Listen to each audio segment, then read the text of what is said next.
Good morning, everyone. Welcome to TS in the School. Myself Swati Mahabar. Today we start Economics of Class 10. We start with chapter number 2, Sectors of the Indian Economy. In the previous video, इससे जो पहले वाला जो part था, 6th part इस chapter का, उसके अंदर हमने क्या पढ़ा था? Organise and unorganise sector. Today we start from page number 32. आज हम पेज नंबर 32 से पढ़ेंगे. Come to page number 32. The topic is how to protect workers in the unorganise sector. इससे पहले वाले वीडियो में हम पढ़ चुके हैं कि अनऑर्गेनाइज सेक्टर क्या होता है. आज हम पढ़ेंगे कि अनऑर्गेनाइज सेक्टर को कैसे बचाया जा सकता है, उसमें काम करने वाले लोगों को कैसे हम प्रोटेक्शन अवेलेबल करा सकते हैं. The organise sector offers job that are the most sought after. Organise sector के अंदर जो जॉब्स होती है वो हाईली डिमांड के ऊपर दी जाती है. डिमांड बहुत ज़्यादा होता है लेकिन जॉब्स क्या हैं? कम हैं. चाहने वाले जॉब्स को बहुत ज़्यादा हैं. But the employment opportunity in the organise sector have been expanding very slowly. लेकिन एम्प्लॉयमेंट अपॉर्चुनिटी जो है ऑर्गेनाइज सेक्टर के अंदर वो बहुत धीरे स्पीड से बढ़ रही है. इतना ज़्यादा एम्प्लॉयमेंट नहीं मिलता है जितना ज़्यादा एम्प्लॉयमेंट लोगों को चाहिए. It is also common to find many organise sector enterprises in the unorganise sector.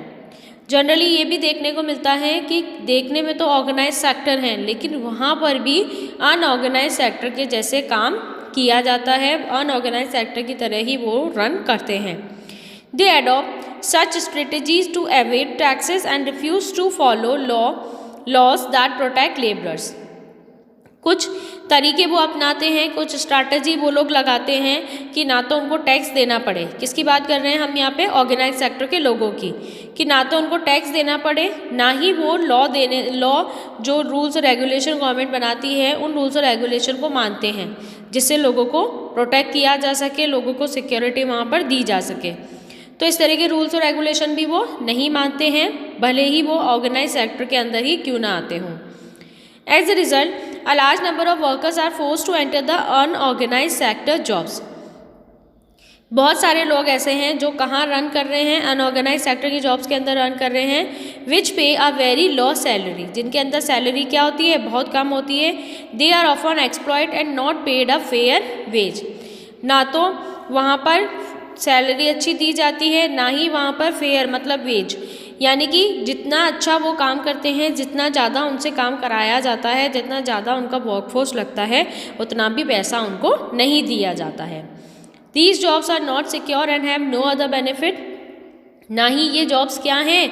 Secure है, ना ही लोगों को यहाँ पे परमानेंटली रखा जाता है और दूसरे बेनिफिट्स भी उनको नहीं दी जाते हैं.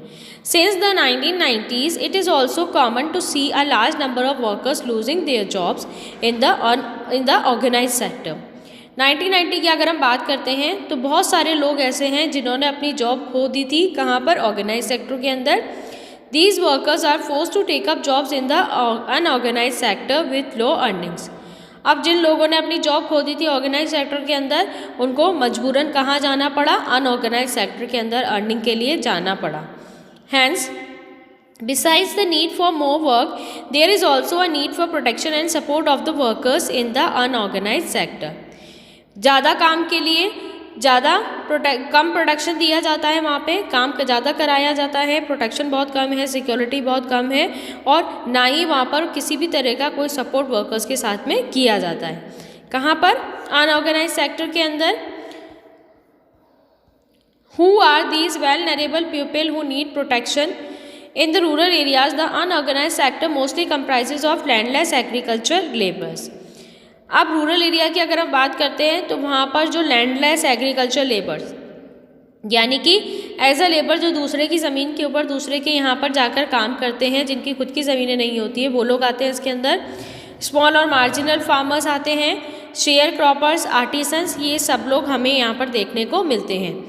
कौन कौन है आर्टिसंस के अंदर? Weavers, blacksmiths, carpenter, goldsmith, ये सारे लोग इसके अंदर आते हैं. इन सब लोगों को यहाँ पर उनका एक्सप्लॉयटेशन किया जाता है और अनऑर्गेनाइज सेक्टर वाली जो भी कंडीशंस होती है वो यहाँ पर लगाई जाती है. Nearly 8% of the rural household in India are in small and marginal farmer category. 80% लोग ऐसे हैं जो कहाँ पर आते हैं? रूरल और house hold rural house hold के अंदर आते हैं, स्मॉल मार्जिनल फार्मर जिसके अंदर होते हैं जो छोटे लेवल पे अपना प्रोडक्शन करते हैं। These farmers need to be supported through adequate facility for timely delivery of seeds, agriculture inputs, credit, storage facility and marketing outlets. अब इन सारे फार्मर्स को सपोर्ट करना चाहिए गवर्नमेंट को, क्या देने में, एग्रीकल्चर इनपुट देने में, क्रेडिट मनी देने में, स्टोरेज फैसिलिटी देने में और मार्केटिंग आउटलेट यानी कि ट्रांसपोर्ट वगैरह की फैसिलिटी इनको देनी चाहिए ताकि ये अच्छे से अपना प्रोडक्शन कर सके और मार्केट के अंदर ले जा करके अच्छे दामों में उसको बेच सके। इन द अर्बन एरियाज़ की अगर हम बात करते हैं, unorganise sector comprises mainly of workers in the small scale industry. Unorganise sector urban area में हमें कहाँ देखने को मिलता है, स्मॉल स्केल इंडस्ट्री जो छोटे लेवल पे इंडस्ट्रीज रन कर रही है, वहाँ पे लोगों की बहुत बैड कंडीशंस होती है जो लोग वहाँ पे काम करते हैं। कैजुअल वर्कर्स जो कंस्ट्रक्शन, ट्रेड, ट्रांसपोर्ट ये सारे काम करते हैं।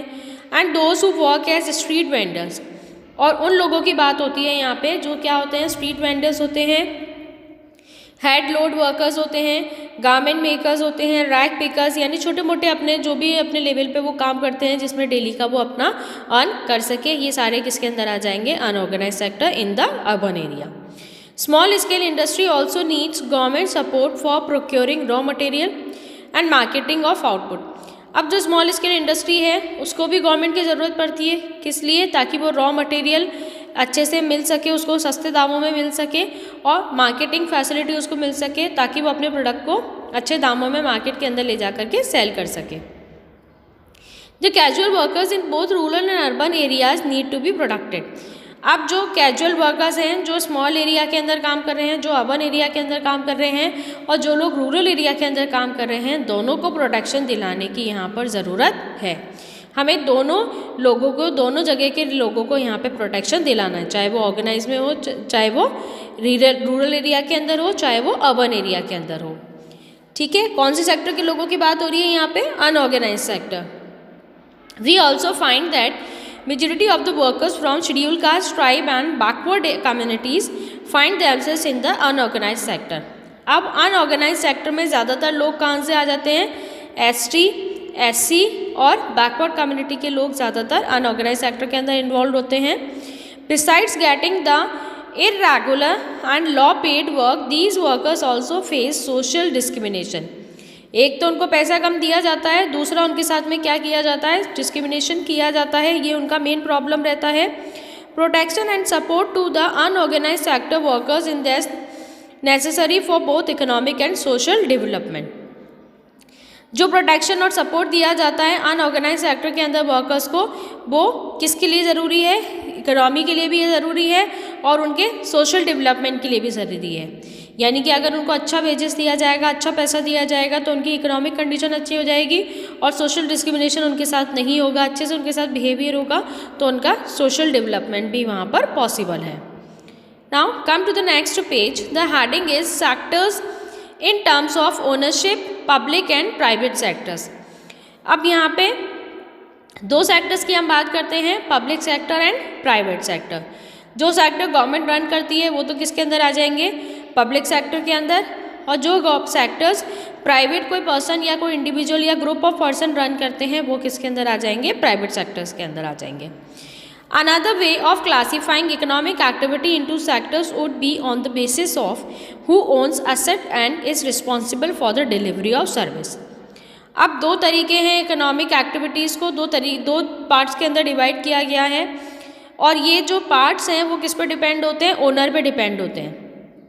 जिस तरह का ओनर होगा उसी तरह का वो सेक्टर होगा। दो सेक्टर्स होते हैं, एक तो होता है पब्लिक सेक्टर और दूसरा कौन सा हो जाएगा, private sector.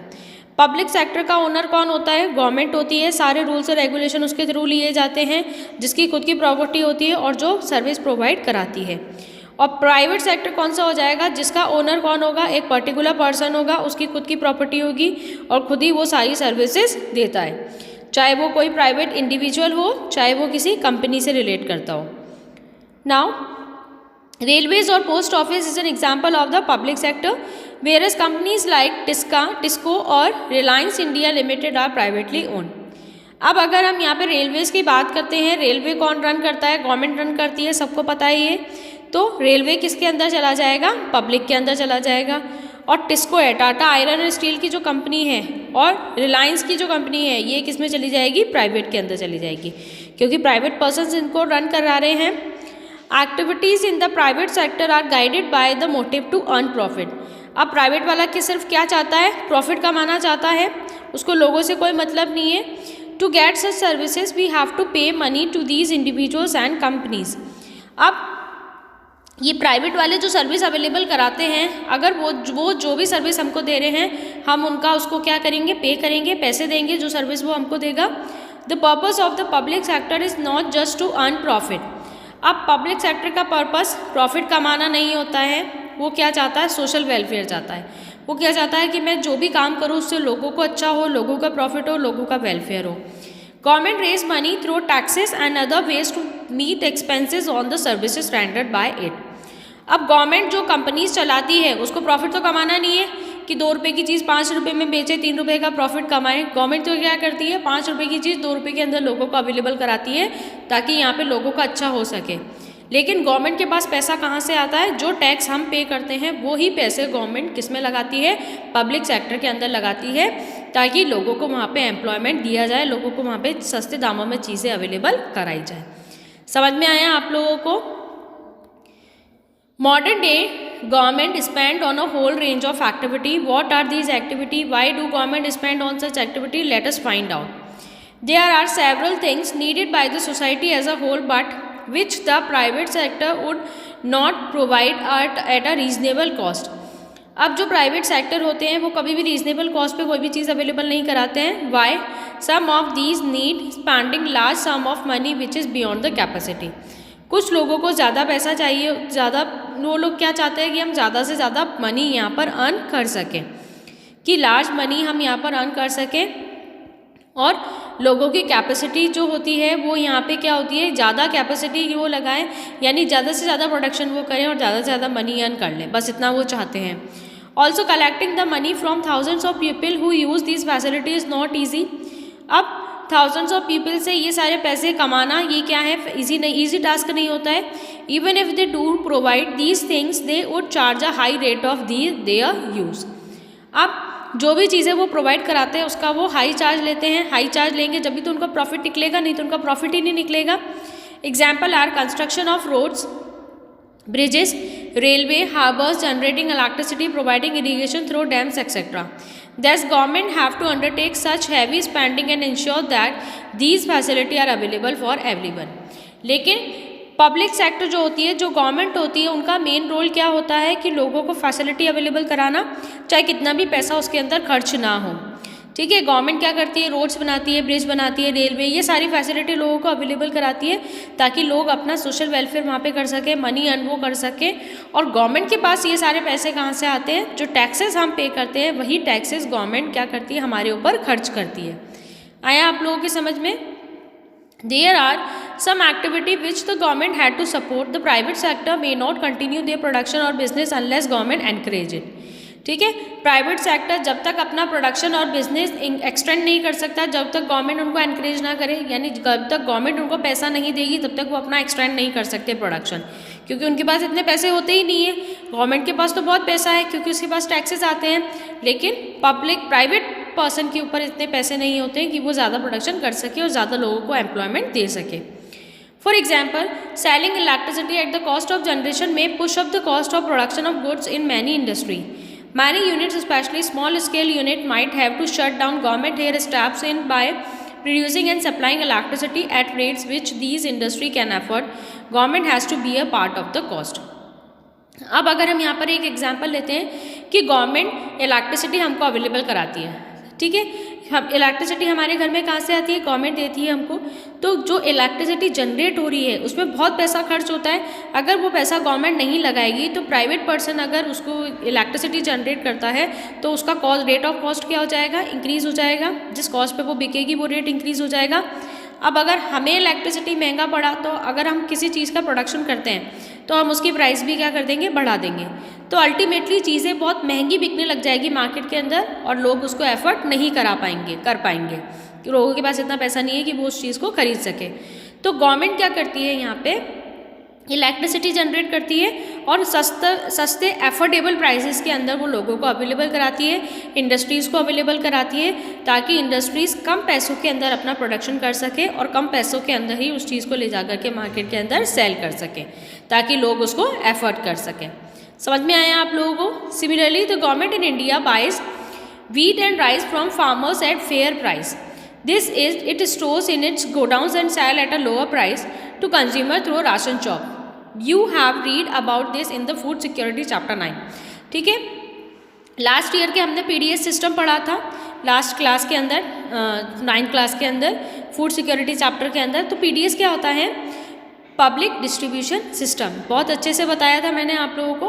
Public distribution system होता है, वहाँ पर गवर्नमेंट क्या करती है, जैसे राशन की शॉप्स होती है, वहाँ पर सस्ते दामों में लोगों को राशन अवेलेबल कराया जाता है, जैसे शक्कर, वीट, राइस, कैरोसिन। तो ये सारी चीज़ें बहुत सस्ते दामों में अवेलेबल कराई जाती है। तो गवर्नमेंट क्या करेगी, फेयर प्राइसेस पे, कम पैसों पे लोगों से ये खरीदेगी, फार्मर्स से खरीदती है वीट, राइस वगैरह, और बाद में सस्ते दामों में किसको दे देती है, उन लोगों को दे देती है जिन लोगों को इसकी ज़रूरत होती है, जो किस में आते हैं, पॉवर्टी लाइन के अंडर आते हैं। उन लोगों को राशन शॉप्स के अंदर ये चीज़ें अवेलेबल कराई जाती है। Government has to bear some of the cost. In this way the government support both farmer and consumer. अब गवर्नमेंट खरीद 20 रुपये का रही है, लेकिन लोगों को सिर्फ 2 रुपये में देती है, तो गवर्नमेंट खुद यहाँ पे खर्चा करती है। ठीक है, तो ये सारी चीज़ें किसके अंदर आ जाएगी, पब्लिक सेक्टर के अंदर आ जाएगी। पब्लिक सेक्टर का मेन फोकस क्या होता है कि लोगों की हेल्प करना, उनको सपोर्ट करना, चाहे वो फार्मर्स हो चाहे वो कंज्यूमर्स हो। There are a large number of activity which are the primary responsibility of the government. कुछ एक्टिविटी ऐसी होती है जो गवर्नमेंट की मेन रिस्पॉन्सिबिलिटी होती है, यानी कि कुछ चीज़ें ऐसी है ना जिनके लिए हमने हमारी सरकार बनाई है कि सरकार हमारे लिए ये करेगी, तो government must spend on this. तो गवर्नमेंट उन चीज़ों के ऊपर खर्चा करती है। मेन जो फोकस होता है गवर्नमेंट का वो क्या होता है, हेल्थ और एडुकेशन, क्योंकि यही 2 चीज़ें ऐसी है जिसके ऊपर हमारा फ्यूचर डिपेंड है। We have discuss some of these issue in the first chapter. हम ये सब पढ़ चुके हैं। Running proper school and providing quality education, particularly elementary education, is the duty of the government. ठीक है, एलिमेंट्री एजुकेशन यानी कि हर बच्चे को 5th तक तो गवर्नमेंट को पढ़ाना ही पढ़ाना है। ये तो मेन रिस्पॉन्सिबिलिटी है गवर्नमेंट की कि 5th तक तो बच्चा पढ़ना ही चाहिए। India size of illiterate population is one of the largest in the world. और आज भी इतना फोकस करने के बाद भी आज वर्ल्ड के अंदर सबसे ज़्यादा जो इलिटरेट हैं वो कहाँ पर है, इंडिया के अंदर है। Similarly we know that nearly half of the India's children are malnourished. आधे से ज़्यादा बच्चे तो यहाँ पर क्या हैं, मेल नरिश्ड, यानी कि उनको जो प्रोटीन चाहिए, जो कैलोरी उनको चाहिए, वो तो उनको मिल ही नहीं पाती है। We have read about infant mortality rate, हम पढ़ चुके हैं 1 साल से पहले जो बच्चे मर जाते हैं। Infant mortality rate of Orissa का आज भी इन्फेंट मोर्टेलिटी रेट कितना है, 53, और मध्य प्रदेश का कितना है, 56। यानी कि उड़ीसा में 1000 में से 53 बच्चे आज भी इन्फेंट मोर्टेलिटी रेट से मर जाते हैं, यानी 1 साल से पहले मर जाते हैं। और एमपी के अंदर 1000 में से 56 1 साल से पहले वाले बच्चे ऐसे हैं जो मर जाते हैं। Is higher than some of the poorest region of the world. Government also need to pay attention to aspects of human development. अब गवर्नमेंट को ह्यूमन डेवलपमेंट के लिए भी कुछ चीज़ें करनी है, जैसे कि drinking water, safe drinking water उनको अवेलेबल कराना, साफ सुरक्षित पानी उनको अवेलेबल कराना, क्योंकि पानी बहुत ज़्यादा ज़रूरी होता है हर चीज़ के अंदर।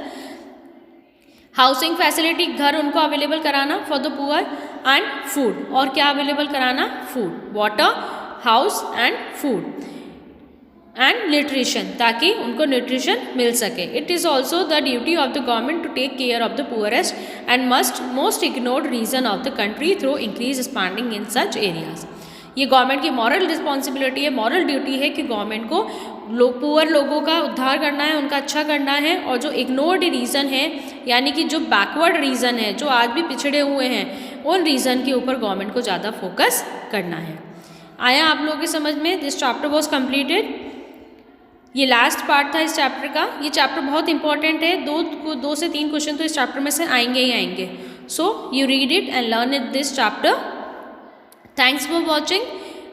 Have a nice day and stay home, stay safe.